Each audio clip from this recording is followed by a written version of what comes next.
one in front of you. Could you please raise your hand and we'll get it hooked up real quick. All right. You know the questions, and so if there's any no and no is fine, and if there's any explanation, then certainly give me that. All right. Juror number 240. No, no. Juror number 241. No, no. Juror number 242. No, no. Juror number 243. No and no. Juror number 244. No, no. Juror number 245. No and no. Juror number 246. No and no. Juror number 247. No, no. Juror number 248. No, and no. Juror number 249. No, and no. Juror number 250. No and no. Juror number 251. No, and no. Juror number 252. No, and no. Juror number 253. No, and no. Juror number 254. No and no. Juror number 255. No and no. And juror number 256. No, and no. Keep up the outstanding work. You're great. All right. State, will you call your first witness of the day? Judge, before I call the next witness, I'd like to move in 3 pieces of evidence. Certainly. Go ahead. Thank you, Judge. The first one is People's Exhibit number 8, which is a video. Mr. Messick was the witness that testified about People's Exhibit number 8. And he laid the foundation yesterday. Is that correct? Yes, sir. Thank you. Any objections? No. Thank you. People's number 8 will have the identification mark stricken. It will be moved into evidence. Judge, the second item is People's Exhibit 229. It was a large photo board. Witness Wojcik, that's W-O-J-C-I-K, was the witness that laid the foundation for People's Exhibit 229. We move that into evidence at this time as well. Any objections? No.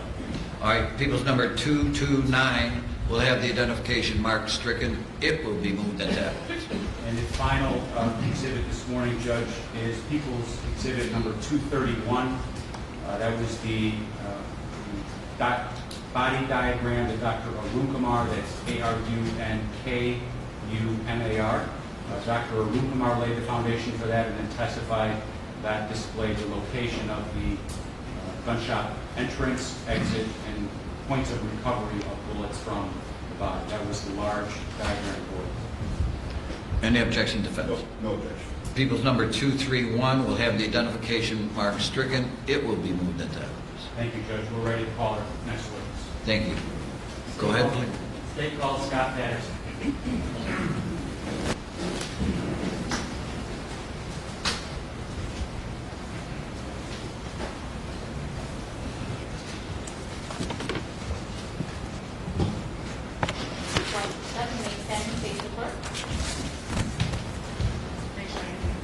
Solemnly swear or affirm that the testimony you're about to give before this honorable court and jury shall be the truth, the whole truth, nothing but the truth, so help you God.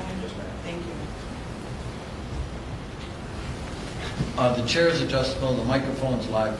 Just relax, sit down, and then adjust the chair to the microphone and speak into the microphone. Everybody will be able to hear your testimony and will be greatly appreciated. Yes, sir.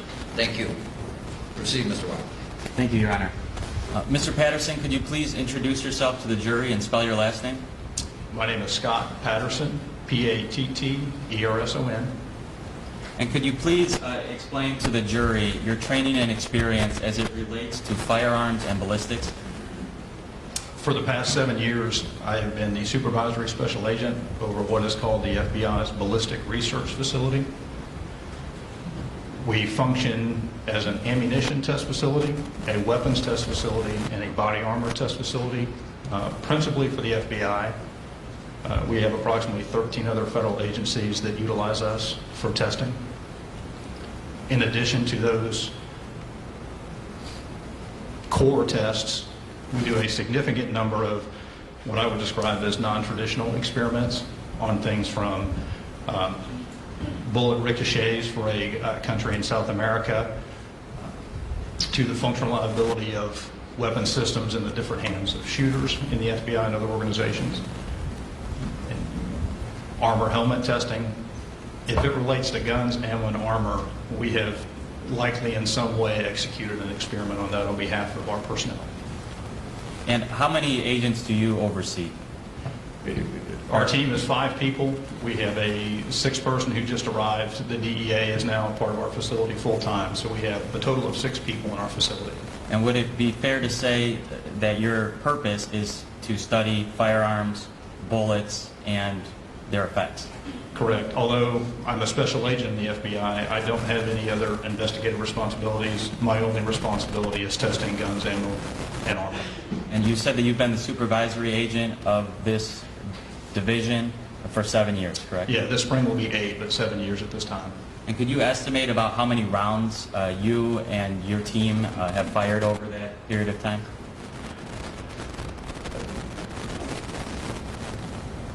Generally, and I'll speak for just myself in this case, I've been in law enforcement for 23 years now. In all of the years prior to coming to the research facility, I never fired as many rounds as I have in my 7 years at the facility. We fire tens of thousands of rounds per year. As a group, we collectively probably fire conservatively 80,000 rounds each year. And that's over 7 years that you've been there, so 80,000 per year times 7. Yes, sir. And specifically, do you study the effect of bullets hitting certain substances or surfaces? We do. One of the core things that we do is we study bullets after they pass through intervening barriers. And those barriers can be anything from a wooden door, they can be auto glass, a windshield, they can be heavy clothing on people. As a result of that testing, we're able to select better bullets for FBI personnel to use. I think an important distinction between what we do and what our counterparts at the lab do is the lab will match bullets to guns, cartridge cases to guns. That's not our responsibility. Our responsibility is to identify weapon systems, ammunition, and armor for our personnel to use during arrest operations. We are the before and during the shooting, where the other lab comes in and does the forensics afterwards. But as part of that, what we do study as well, and we started this 5 years ago, is ensuring that FBI projectiles that our personnel shoot into our adversaries perform in our adversaries the way that we expect them to. That means once the laboratory has done the analysis to say that bullet came out of that gun, then we're allowed access to those projectiles. And we look at those to make sure that they have done what we expect them to do as they transition through our human targets. And so do you review instances where agents in the FBI shoot people? We do. Not every single FBI shooting, the bullets come back to the lab, but for every one of them that do come back to the lab, we now go over and physically inspect those projectiles to determine whether they performed consistent with our expectations. And have you also done experiments on bullets' effect on animals? We have. We do a significant amount of live tissue testing to make sure that the bullets perform in living things the way we expect them to, correlated to in-house laboratory testing. And have you also had experience in experimenting with bullets hitting hard floor surfaces? We have. We've done shooting where we were skipping bullets off hard surfaces to watch how they ricochet onto a dirt burn behind that. We've done experiments with other hard surfaces such as armored vehicles to watch bullets impact those and skip off. So yes, we have done a number of those exercises. And have you ever been qualified as an expert witness in court before? I have in Arkansas and in a state court proceeding, and twice now in the federal district of Washington, D.C. Okay, and that testimony had to do with bullets and their effects on things? The one in Washington did. The one in Arkansas had to do with the functional liability of a pistol in a shooting. And how many years of firearm experience do you have? I have been a shooter essentially probably since I was 8 years old. From my teenage years on, I shot so much I couldn't afford to buy ammunition, so I had to make my own at home. So for many, many years, I have been involved with weapons and ammunition. Judge, at this time, we would tender the expert and ask that he be qualified as an expert in firearms and ballistics. All right. I find that Special Agent Scott Patterson is qualified to testify as an expert in the area of ammunition and ballistics. Thank you, Your Honor. Mr. Patterson, have you become involved in an investigation into the death of Laquan McDonald? Yes, sir. Okay. And were you made familiar what weapon was used in that shooting? I was. And what weapon is that? It was a Smith & Wesson 9mm semi-automatic pistol. I believe it was 5943 was the actual number of the gun. Okay. Model number. Okay. And do all those numbers, the 5943, do those all mean something? They do, and I'll try to explain that. The Smith & Wesson model numbering system is one of the more complex numbering systems. So the 59 denotes that it's a 9mm gun. The 4 denotes how the gun is fired, what it takes to press the trigger to fire the gun, and to a degree that it's a standard size firearm. And then the last number can be anywhere, I think, between a 3 and a 7.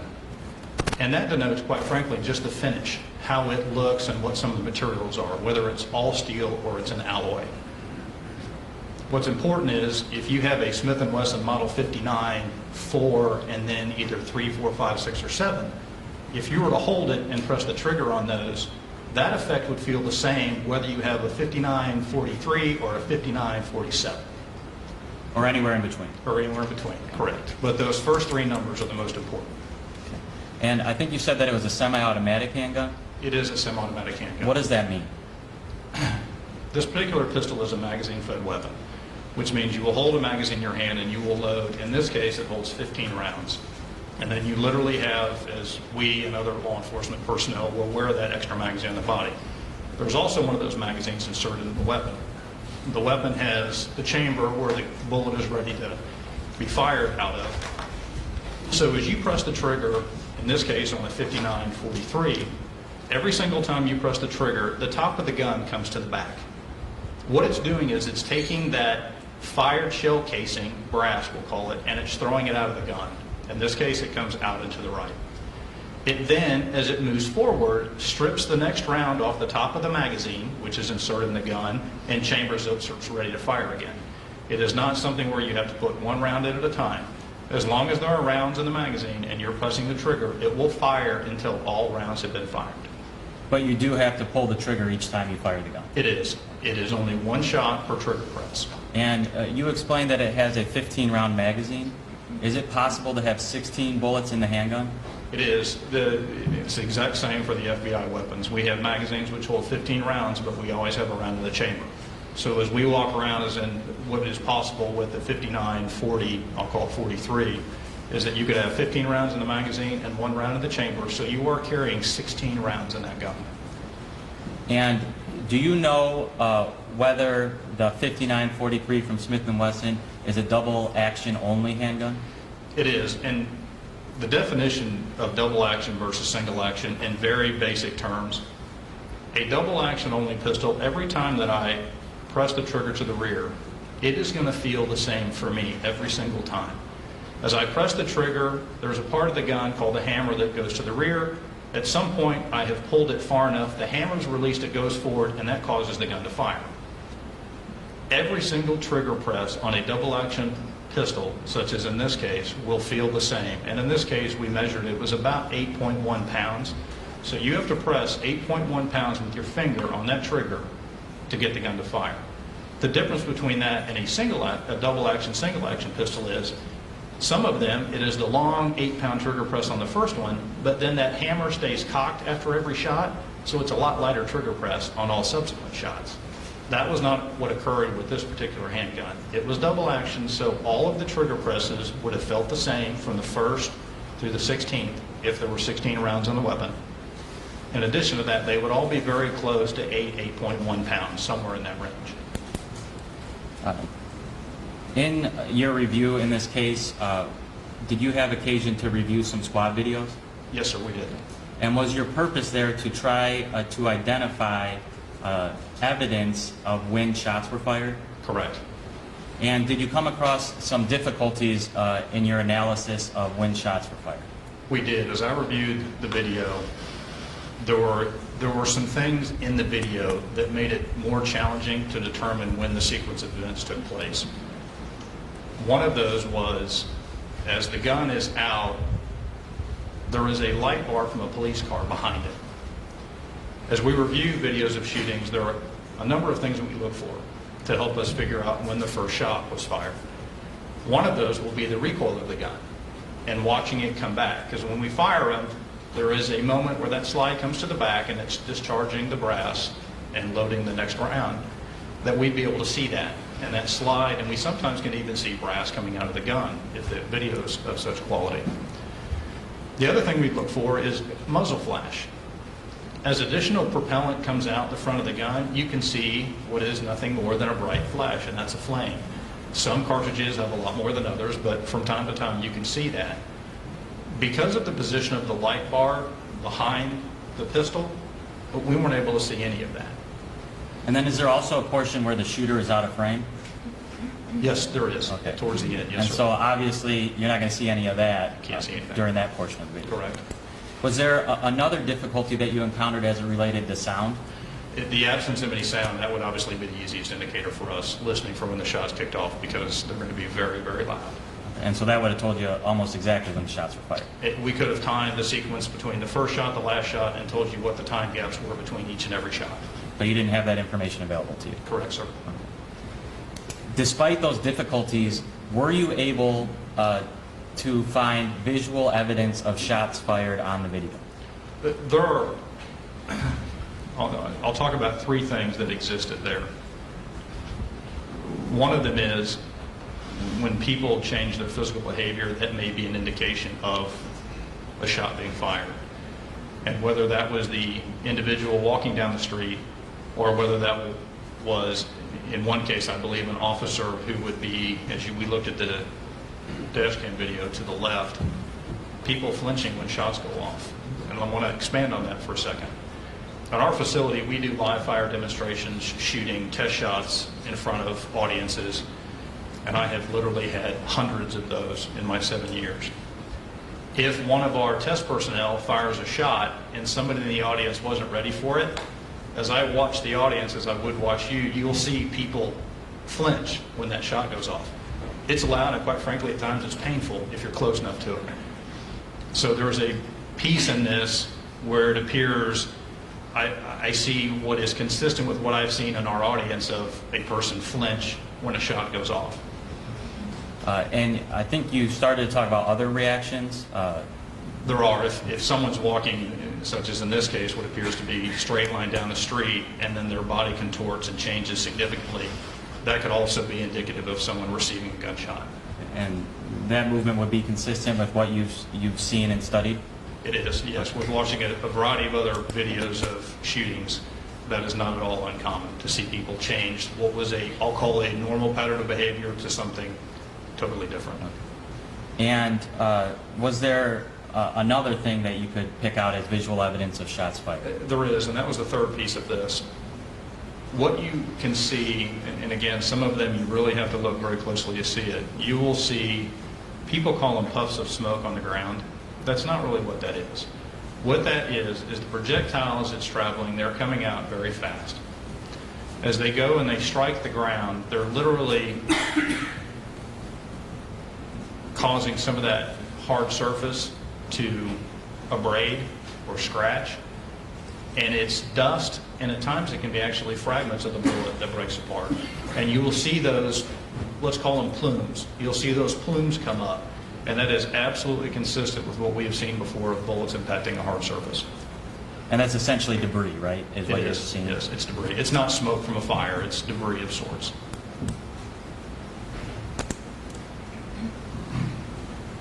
And in your review and work on this case, did you have occasion to review a video that had arrows on it? I have, yes, sir. Okay. And we need to be very clear about what those arrows represent. So what are those arrows showing? So the arrows were put into one of the videos to help draw people's attention to what we identified as the events. What I think is very important about that, a couple of those events that will be highlighted by that video come later. They're hard to see. You need to have a good television screen, but the arrow is telling you, look in this area to see the next event. And I don't want you to think the arrows indicate anything about bullet path or any significance of direction. The arrows are just showing you where an event is occurring so you can look for it yourself. So it's essentially saying, look here. That's all it's saying, is look in this area. And because some of these occur very quickly, correct? They do, and they're varying degrees too. Some of those plumes are extremely easy to see, and some of them, quite frankly, are a little bit more challenging to see.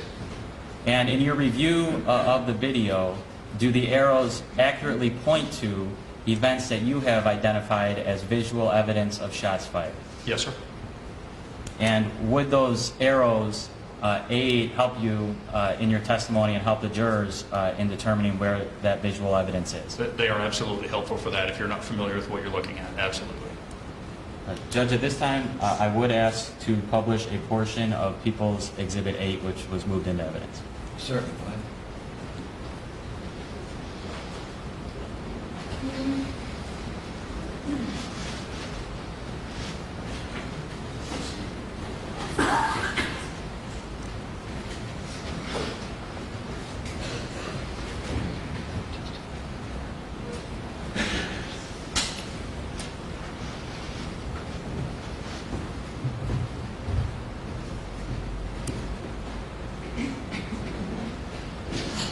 Mr. Patterson, what I'm going to do is I'm going to play this portion of the video all the way through one time, and then we'll talk about some of the aspects of it. Yes, sir. And Judge, for the record, I'm starting People's Exhibit number 8 at 2 minutes and 3 seconds on the timer.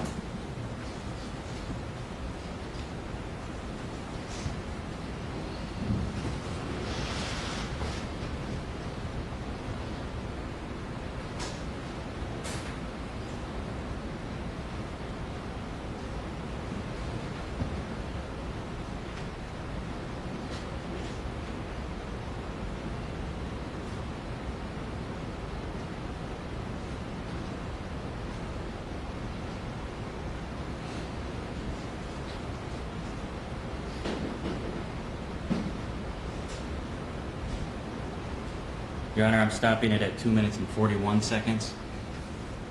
And just as a point of clarification, Mr. Patterson, it's your understanding that the timer on the bottom is in seconds, and then that last, after the last semicolon, it's however, whatever the number is out of 30 frames per second, correct? That's my understanding, yes, So sir. it's not hundredths of a second, it would be, so what's on the screen now would be 1 minute, 5 seconds, and 1/30th of a second. Yes, sir.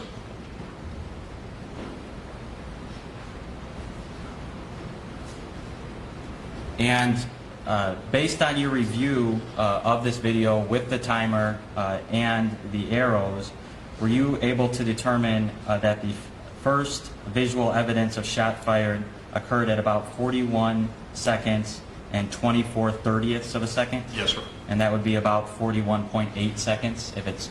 Yes, in- 41.8. And were you also able to determine that the subject hits the ground approximately 1.6 seconds after that? Yeah, correct. It's 1.6 is very close to the number. I think it's 1.56, but 1.6. Additionally, were you able to determine that the last visual evidence of shots fired was 12.6 seconds after the individual struck the ground? Correct. After the individual is on the ground, 12.6 seconds later is the last visual indicator that we found. And approximately how long is it from first visual evidence of shots fired to last visual evidence of shots fired? 14.2 seconds. And so we are talking about visual evidence of shots fired, correct? Correct. Is it possible that shots were fired after the last visible evidence of shots fired? It is possible. And how could that occur? In this picture we have here, if bullets are entering the individual's body and not exiting, we would not have any way to determine if and when those were occurring. Because they never hit the hard surface to kick up the debris. Correct. And you can't see the shooter either. That's a challenge in that. Okay.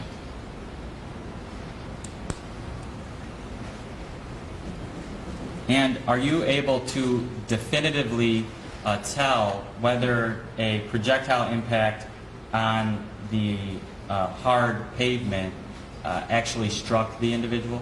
I am not. Okay, and why is that? One, I haven't seen anything that would indicate the bullet paths into the individual or what the subsequent fragments which were inside the individual, what they looked like. But it is possible that each of those traveled through the individual and then struck the pavement. Correct. Yeah, bullets don't, even the bullets that the FBI selects for our personnel, it is absolutely possible that when we shoot our adversaries, that bullets pass through them and come out and could strike, and I'll use this as an example, we could also strike the ground behind our adversary after they've passed through an individual.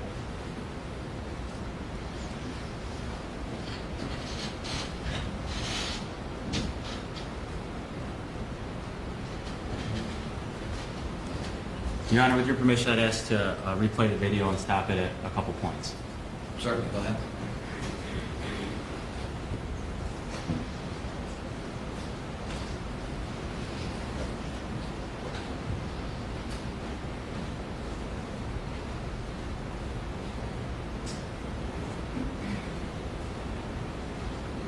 Mr. Patterson, do you see the 3 reactions that you talked about as visual evidence of shots fired, of the first shot fired? We do. Okay. Obviously, the 2 arrows are indicative of the ones that you can see on the screen. The far right arrow oriented in the far right lane of traffic is that type of plume consistent with a bullet striking the ground. And then the individual's behavior has changed from just proceeding down the street in the manner that he was to this position. The one that is not marked with an arrow, I don't know if you can back it up just a bit. Look at the second officer on the left, whose arms are now kind of 45 degrees down. His arms are up and vertical at this point, or horizontal at this point. Would you like me to play it? Please play it. And then watch his change of behavior, the officer on the left. That response, that let's call it flinching, is consistent with what I have seen a number of people do at our facility when they weren't ready for a projectile or a cartridge to be fired. I'm going to continue playing the video.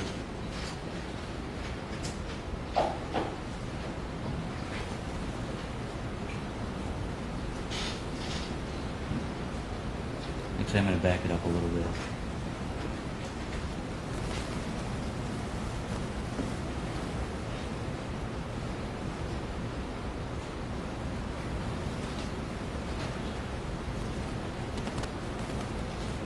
Mr. Patterson, I've stopped the video at 44 and 3/30ths of a second.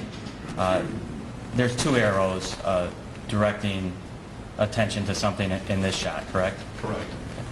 Is that consistent with 1 or 2 shots? I believe it's consistent with 2. And can you explain why? If you can back it up and play it just for just a brief second, you can see that the plumes will appear at slightly different times. Mr. Wiley? Yes. You heard when the special agent said just back it up a little bit. It's a little harder than it looks, Judge, but I will try. All right, you will do it. I will do it. Okay. And So the plumes appear, but it's very rapid succession.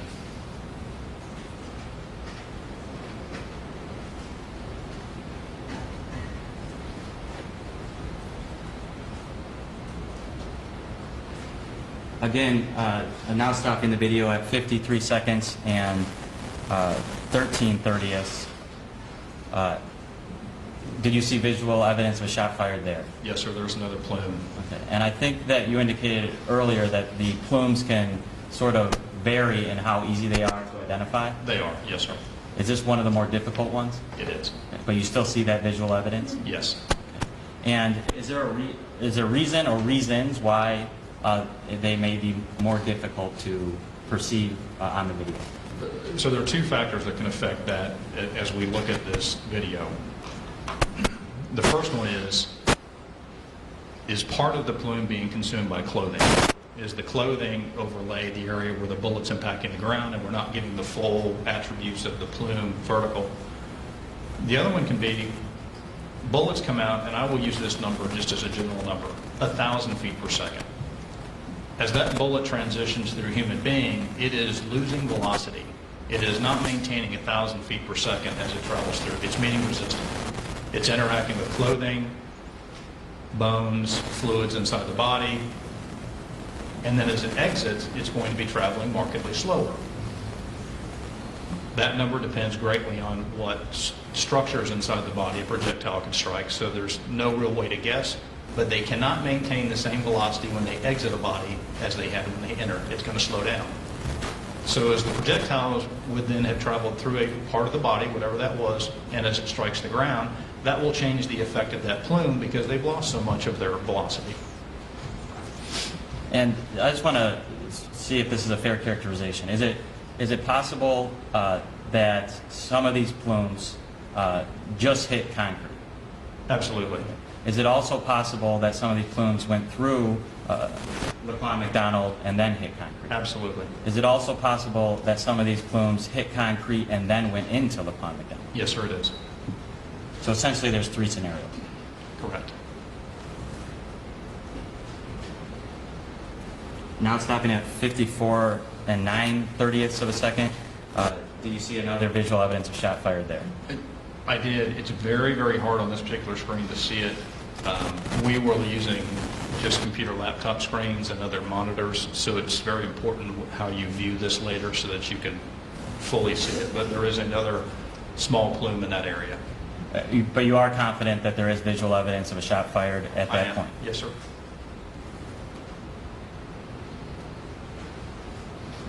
And again, at 56 and 9/30ths of a second, is there another visual evidence of shots fired? Yeah, that one is one that's significantly easier to see than the previous one as it moves vertical.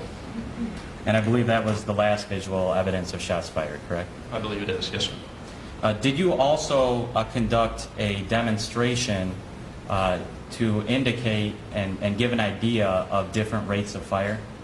We were asked to conduct a rate of fire demonstration in our facility for this. Okay. And so just to be clear, this was not to recreate the exact rate of fire that was in this case, but it's to give an idea of what different rates of fire look like, correct? Yeah, and sound like.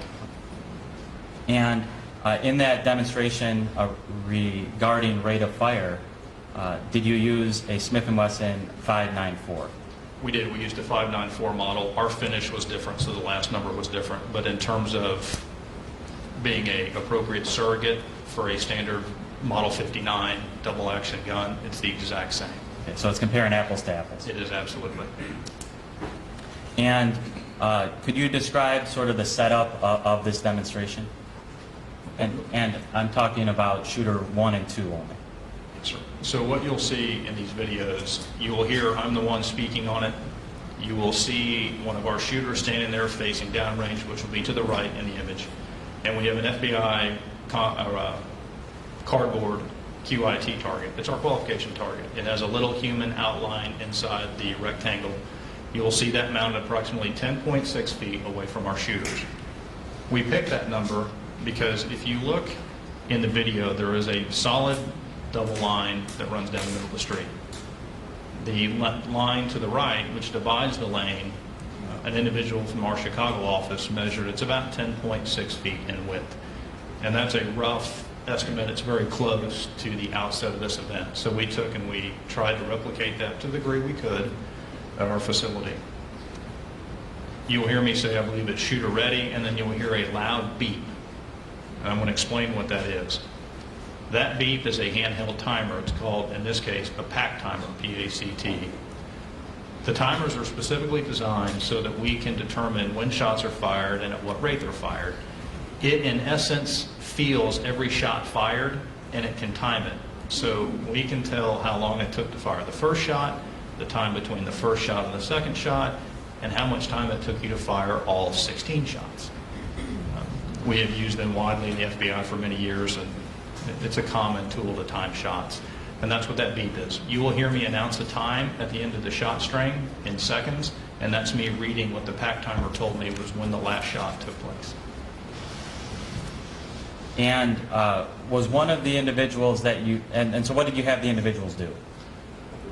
One of the things that we had to make sure we preserved in this assessment is if we allowed our shooters to just pull the trigger as fast as they could with no requirement for accuracy, you can pull the trigger faster and fire more shots more quickly.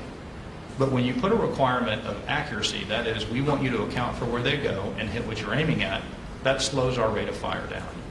One of the controls that we put on this experiment was, or this demonstration rather, was to ensure that you put all of your shots as quickly as you could in one case, and in another case in a controlled cadence inside that target.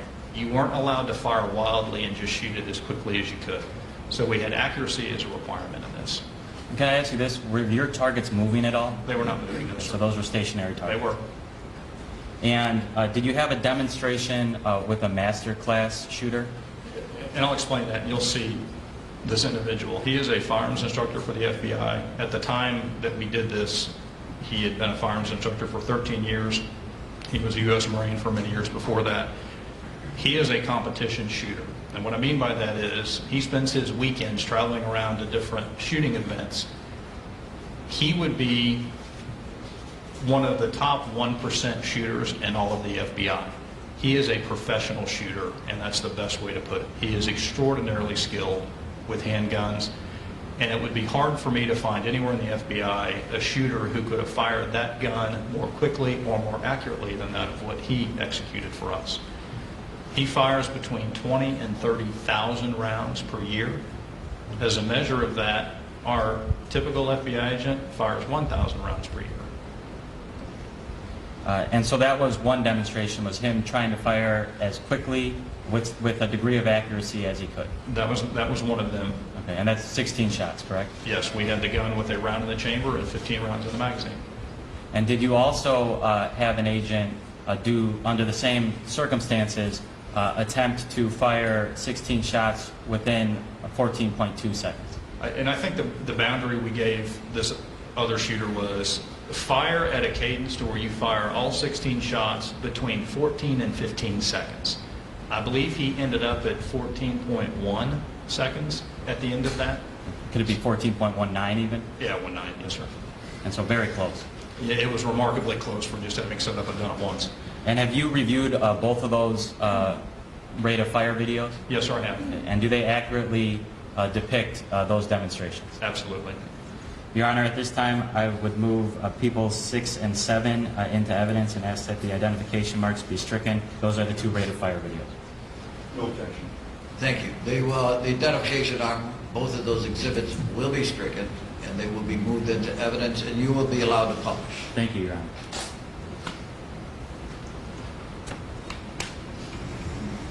Shooter ready? Stand by.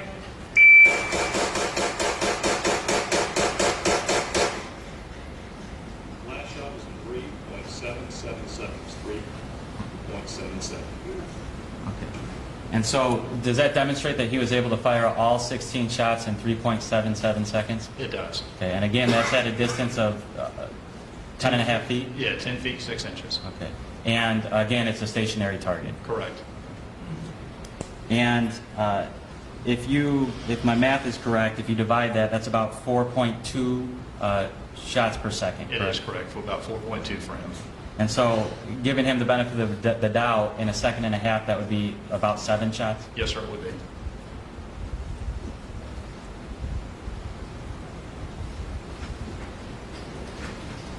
And before I get to the second video, how would you describe that rate of fire? It's exceptionally fast. That would be hard for us to replicate with most personnel that we have, to include our higher level shooters. Again, he is by competition rating a master class shooter. That's an extremely high level. And so, up on the screen is the second video that you talked about, correct? Yes, sir, this is the one where he was given a time parameter of 14 to 15 seconds to fire all 16 shots. I'll play that video now. Shooter ready? Stand by.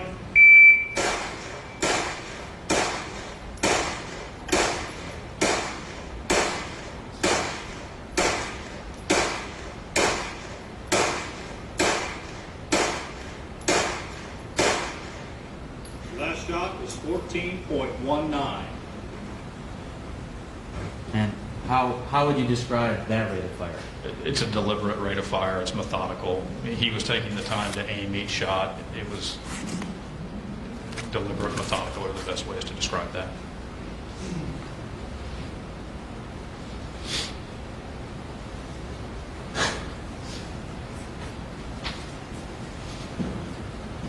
No further questions, Your Honor.